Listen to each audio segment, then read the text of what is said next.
मोदी सरकार ने पीएम आवास योजना को साल 2024 तक बढ़ा दिया। বন্দ্যোপাধ্যায় বলেছেন আবাস যোজনার টাকা নিয়ে আর কেন্দ্রের মুখাপেক্ষি হবে না। নিজেদের থেকেই জোগাড় করেছি। এবছর আমরা 11 লক্ষ বাড়ির প্ল্যান করেছি, যেটা ওনারা করবে বলে সম্মতি দিয়ে উইথড্র করেছে। हर किसी का सपना होता है अपना घर। केंद्रीय मंत्रिमंडल ने प्रधानमंत्री आवास योजना ग्रामीण, जो माननीय प्रधानमंत्री जी की एक सोच भी है कि जिसके माध्यम से देश के गरीबों को पक्का मकान देने की सुविधा दी जाए। বন্ধুরা, আপনারা দেখছেন ইভানিউজ 24, আমাদের প্রিয় চ্যানেল ইভানিউজ 24। আপনাদের জন্য একটি গুরুত্বপূর্ণ আমরা আপডেট নিয়ে আসছি আজকে এই ভিডিওতে। যারা আজকে আবাস যোজনার টাকায় অপেক্ষায় রয়েছেন তাদের জন্য একদম একটা খুশির সংবাদ। হ্যাঁ, আজকে আপনাদের ফাইনাল ডেট আমরা জানিয়ে দেব, আপনারা কবে এই আবাস যোজনার টাকা কোন ডেটে পাবেন। আজকে যদি আমরা জানাতে না পারি তাহলে অবশ্যই আপনি নেক্সট টাইম আমার ভিডিও দেখবেন না। समझ रहे हो ना? আমার যে মূল কথা ছিল, আজকে এই আপনাদের ডেটের আগে আমি আপনাদের কিছু তথ্য দিয়ে রাখতে চাই যে এই আবাস যোজনা যারা পাবেন, যাদের নাম রয়েছে ফাইনাল লিস্টে, এমন ব্যক্তির নাম কিন্তু 11,36,000 কিন্তু এই অল ওভার ওয়েস্ট বেঙ্গলে কিন্তু নাম রয়েছে। সেখানে কিন্তু সেন্ট্রাল সরকার তৎক্ষণাৎ কিন্তু তারা বলেন যে আমরা 31শে মার্চের মধ্যেই কিন্তু এই টাকা দিব। 2022 সনের কথা কিন্তু সেখানে কিন্তু 2022 সনেই কিন্তু এই টাকা দেওয়ার কথা ছিল 31শে মার্চের মধ্যে।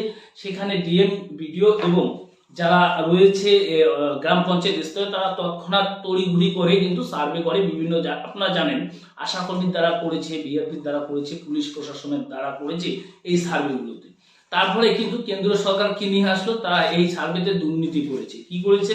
আবাস যোজনায় কিন্তু দুর্নীতি হয়েছে, সেজন্য কেন্দ্র সরকার টাকা দিচ্ছে না। এবারে এই দুর্নীতিটা কোথায় হলো, এই দুর্নীতিটা সত্যিকারে কি হয়েছে সেটি কোথায় হলো, সেই দুর্নীতি কিন্তু এখনো পর্যন্ত কেন্দ্র সরকার দেখাতে পারেনি। হ্যাঁ, এই যে তারা দু একটা বাড়ি আমরাও দেখেছি, আপনারাও দেখেছেন নিউজের মাধ্যমে, যে যাদের দোতলা চারতলা রয়েছে তারা পাওয়ার যোগ্য নয়, তাদের কিন্তু নাম ছিল ফাইনাল লিস্টে। এবারে তারা যদি পাওয়ার যোগ্য নয়, আপনারা কম বেশি প্রত্যেকেই জানেন, যারা পরিযায়ী শ্রমিক রয়েছেন, যারা ভিন্ন দেশে কাজ করেন কিংবা আমাদের অন্য রাজ্যে গিয়ে কাজ করেন, তারা কিন্তু মেহনত করে, তাদের রক্ত পানি করে তারা কিন্তু কিছু টাকা নিয়ে এসে একটা বাড়ি তৈরি করেছেন। সেক্ষেত্রে 2018 সালের কিন্তু এটা সার্ভে ছিল। সেই সার্ভেতে কিন্তু তখন কিন্তু সেই ব্যক্তি গরিব ছিল। 2022-এ এসে তারা বাড়ি করেছে, সেক্ষেত্রে তাদের নামটা ছিল, এখানে দুর্নীতির কোনো প্রসঙ্গ ছিল না। কিন্তু তারপরে দাবি করেছিল মোদী সরকার যে দুর্নীতি হয়েছে, কিন্তু তারা আজ পর্যন্ত কোনো দুর্নীতি দেখাতে পারেনি। এটি হচ্ছে তৃণমূল কংগ্রেসের দাবি, যাদের এগেনস্টে বলা হয়েছে এরা দুর্নীতি করেছে তাদের দাবি। কিন্তু তারা এখনো পর্যন্ত কারা দুর্নীতিটা করেছে, কোন কোন বেনিফিশিয়ারি গুলো পাওয়ার যোগ্য নয়, তারা কিন্তু চিহ্নিত করতে পারেনি। তাদের এটা ব্যর্থতা। এটা ব্যর্থতার সঙ্গে সঙ্গে এটা একটা রাজনৈতিক চাল। আপনারা জানেন যে আবার 100 দিনের টাকাও কিন্তু কেন্দ্র সরকার এখনো পর্যন্ত দেয়নি, সেই টাকা মিটিয়ে দিল কিন্তু রাজ্য সরকার। এবারে যেটা আমাদের বিষয়ে চলে আসছে, এই 11 লক্ষ নামের মধ্যে কারা কতটা প্রাপ্য রয়েছে। এখন পশ্চিমবাংলায় প্রায় 10,19,000 টাকা কিন্তু এই 10,19,000 বাড়ি কিন্তু এই পশ্চিমবাংলায় পাবে। এরা কিভাবে টাকাগুলো পাবে? এই যে 1,20,000 একটি ঘরে করে 1,20,000 টাকা কিন্তু তারা পাবে। কিভাবে পাবে? তারা 3 কিস্তিতে কিন্তু এই টাকা পাবে।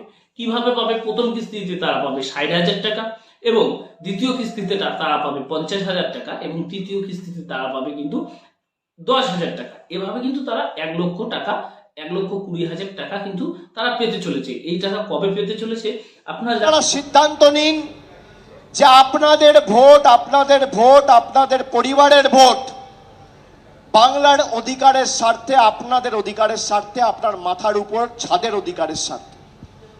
এবং বাংলা বিরোধীদের এই লড়াইয়ে তৃণমূলের হাত যদি আপনারা শক্তিশালী করেন, যে পঞ্চায়েত থেকে এসছেন বা যে আমার কথা শুনছেন, আমি এই সভামঞ্চ থেকে আপনাদের কথা দিচ্ছি যে কারোর কাছে হাত পাততে হবে না। আগামী 6 মাসের মধ্যে আপনাদের বাড়ির টাকার ব্যবস্থা মমতা বন্দ্যোপাধ্যায় করে প্রথম ইনস্টলমেন্টটা 31 ডিসেম্বরের মধ্যে আপনাদের অ্যাকাউন্টে চলে যাবে। আপনারা জানেন কাটোয়া ভোট প্রচারে গিয়ে কাটোয়ার জায়গায় একটা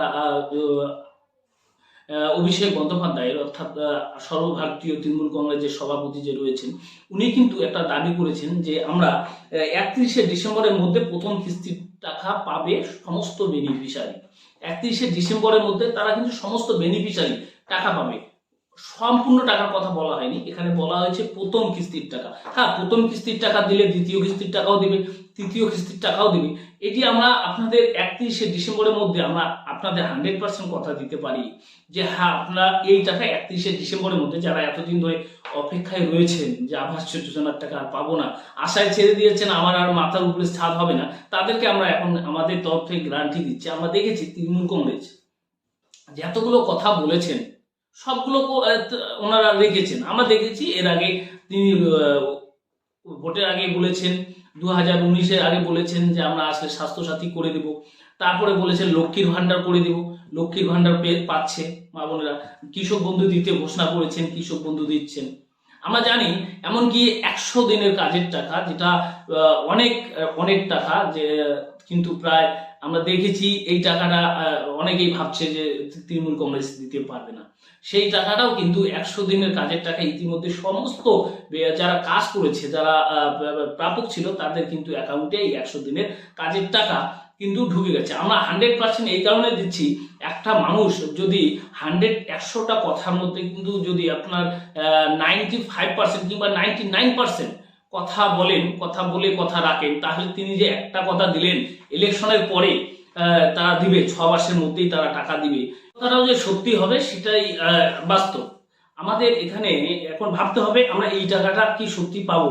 হ্যাঁ, এখানে যদি তৃণমূল কংগ্রেস সরকার এগিয়ে থাকে, তাদের যদি মানসিকতা ভালো থাকে, তৃণমূল কংগ্রেস যদি সরকার ধরুন লোকসভা নির্বাচনে পিছিয়ে গেল, যেরকম 26টা 27টা টার্গেট দিয়েছে মোদী সরকার, তারা যদি পেয়ে যায়, তাহলে তৃণমূল কংগ্রেস পিছিয়ে পড়লো, তারা কেন মানুষের কথা ভাববেন। এখানে আমরা দেখেছি যে সাধারণত মমতা ব্যানার্জি দল তৃণমূল কংগ্রেস সবসময় কিন্তু সাধারণ মানুষের কথা ভাবেন। সে বিষয়ে যে আবাস যোজনার টাকাটা দিতে তারা চাইলো, অবশ্যই এখানে তারা যদি ভালো রেজাল্ট করে, তাহলে অবশ্যই সাধারণ মানুষের কথা ভাববেন। আমরা এই থেকে